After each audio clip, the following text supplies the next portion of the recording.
Welcome back to Unfiltered and Off Script. I'm your host, Jason Vaughn, and today we're talking about compromise in relationships. Not the cute kind where one person wants Italian, the other wants Chinese, and y'all end up eating chicken wings in the car because nobody can decide. I mean the kind that makes you ask, how much should I change for somebody I love? And, are we meeting in the middle? Or am I walking the entire distance while you give directions? People say relationships require compromise. That is true. But not every compromise is healthy, equal, or sustainable. Sometimes compromise builds a relationship. Sometimes it slowly buries the person you were before the relationship began. Today, we're connecting compromise to boundaries, communication, money, family, social media, forgiveness, and loneliness. Let's get into it. Compromise sounds romantic until you are the only person doing it. One person changes their schedule, apologizes first, overlooks disrespect, and explains the same feelings in 17 different ways, hoping version 18 finally comes with subtitles. Meanwhile, the other person says, relationships take work. Of course you think that. You are the group project member whose name is on the presentation, even though you never opened the document. Healthy compromise requires movement from both people. That does not mean everything must be divided perfectly in half. Sometimes one person gives more because the other is grieving or going through a difficult season. But a season should not become the permanent climate. You cannot call something temporary when it has been happening since y'all met. Eventually, that is not a rough patch. That is the neighborhood. The real question is not, do we give equally every day? It is, do both of us care about the cost the other person is paying? Love is also about noticing what giving costs the other person. That is where boundaries come in. Some people say, I have boundaries, while delivering a 17-page constitution that gives them complete freedom and gives their partner a curfew. That is not a boundary. That is control with professional formatting. A boundary explains what you will accept and what you will do if it continues. There is a difference between saying, you cannot have friends, and saying, I will not stay where I am repeatedly disrespected or made to feel unsafe. One is control. The other is clarity. You can compromise on movies, locations, or holidays. You should not have to compromise on respect, honesty, emotional safety, consent, or dignity. Some things bend. Some things break. Once you start breaking pieces off yourself to keep somebody else comfortable, you are no longer compromising. You are disappearing. That brings us to communication. Communication is not just talking. Some people send paragraphs, memes, indirect posts, and suspicious captions. Now the entire internet knows they are upset except the person they are dating. Communication is measured by how much truth can safely exist between you. Can you say something hurts you without being accused of starting an argument? Can your partner disagree without insulting you? Or does I don't want to talk right now last until the next relationship? Sometimes compromise means understanding that your partner processes emotions differently. One person wants to talk immediately. The other needs time to think. A healthy middle ground sounds like, I need 30 minutes, but we'll finish this tonight. One gets space, the other gets reassurance. Disappearing for 3 days and returning with, you good, is not emotional regulation. That is a software update nobody approved. Then there is money. Nothing reveals people's values faster than finances.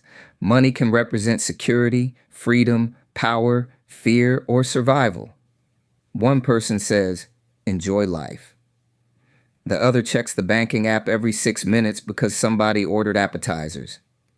The problem is building a future without discussing what money means to each of you. One person grew up with every bill paid. The other remembers shut-off notices and arguments about groceries. Why are you obsessed with saving? May mean, Why does security matter so much? Why do you spend carelessly? May mean, why aren't you afraid? The argument happens now, but the fear may have started years ago. Healthy compromise means understanding the history behind the habit without excusing irresponsible behavior. Then we have family. Sometimes you are dating one person, their mother's opinion, their cousin's group chat, and a best friend who already dislikes you. Family compromise gets messy because people confuse loyalty with obedience. You can love your family and still tell them they crossed a line. You can respect your partner's family without accepting disrespect. And your partner should not leave you alone to defend yourself against people they brought into your life. Compromise may mean sharing holidays, learning traditions, and practicing patience. But it does not mean accepting mistreatment because that's just how my family is. If everybody knows that is how they are, maybe somebody should tell them how everybody else is tired. Now let's talk about social media. Social media has turned relationships into public performances. People ask, are we happy? And do we look happy online? One partner wants privacy.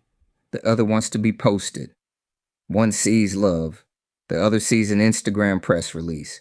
The problem begins when social media becomes courtroom evidence. You liked her picture. You watched my story but ignored my message. You posted your food but not me. Now notifications are managing the relationship. Healthy compromise means discussing privacy, flirting, exes, and online boundaries. It's only social media is usually said by the person causing the argument. If it truly means nothing, changing a disrespectful habit should not feel like surrendering a constitutional right. But insecurity cannot become permanent surveillance either. Love is not a nightly federal investigation of somebody's phone. Trust should not require constant proof. Privacy should not become a hiding place. That brings us to forgiveness. Some people think forgiveness means immediate access. I apologized. Why are you still acting different? Because an apology is not a time machine. You can apologize at 2 o'clock and still have consequences at 2:05. Forgiveness means deciding what healing looks like after the damage. Sometimes damage is repaired. Sometimes love remains, but trust does not. Sometimes forgiveness means releasing the anger in the relationship. Love is powerful, but it is not always enough. You can love somebody and still be incompatible, emotionally unready, or repeatedly hurt. You can love somebody and realize that staying requires a version of you that you no longer want to become. Love is powerful, but it is not permission to ignore reality. And now everything connects. Compromise, boundaries, communication, money, family, social media, forgiveness. All of them come down to one question. Can two people create a shared life without demanding that either person stop being an individual? A healthy relationship teaches two people to carry their differences responsibly. Compromise is not one person winning while the other stays quiet. It is not keeping score or weaponizing everything you have done. True compromise is both people asking, how do we protect the relationship without betraying ourselves? Sometimes that means giving in, standing firm, changing, or accepting reality. Sometimes the most loving decision is admitting there is no healthy middle ground. Because the middle is not automatically fair. If one person wants honesty and the other wants freedom to lie, the answer is not occasional dishonesty. If one wants respect and the other wants permission to insult them, the answer is not respectful disrespect. Some disagreements cannot be solved by splitting the difference. You need shared values underneath the compromise. Otherwise, you are decorating incompatibility. The goal is a relationship where conflict does not destroy dignity, where both people can be wrong, apologize, and grow without becoming smaller. Maybe that is what love really asks of us. Not, How much are you willing to sacrifice for me? But how carefully can we build something that allows both of us to remain whole? Meeting in the middle only works when both people leave where they are standing. You should not cross oceans for somebody who refuses to step over a puddle. You should not explain your pain until it becomes a presentation or lose your voice to keep the peace. And you should not expect somebody to abandon their identity because they chose to love you. Compromise should create room, not resentment. It should create balance, not invisibility. So ask yourself, what have I compromised? Did it help us grow or teach me to remain silent? Am I asking somebody to meet me halfway or become me? When I say I want peace, do I mean understanding, or do I want the other person to stop disagreeing? Those answers may be uncomfortable, but discomfort is not always a warning.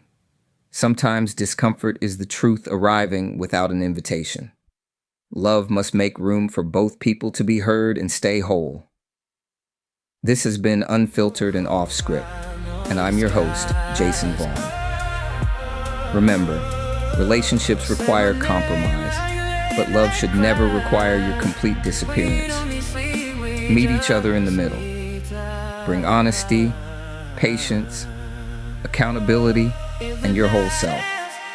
A relationship built by two incomplete performances will collapse when the real people finally show up.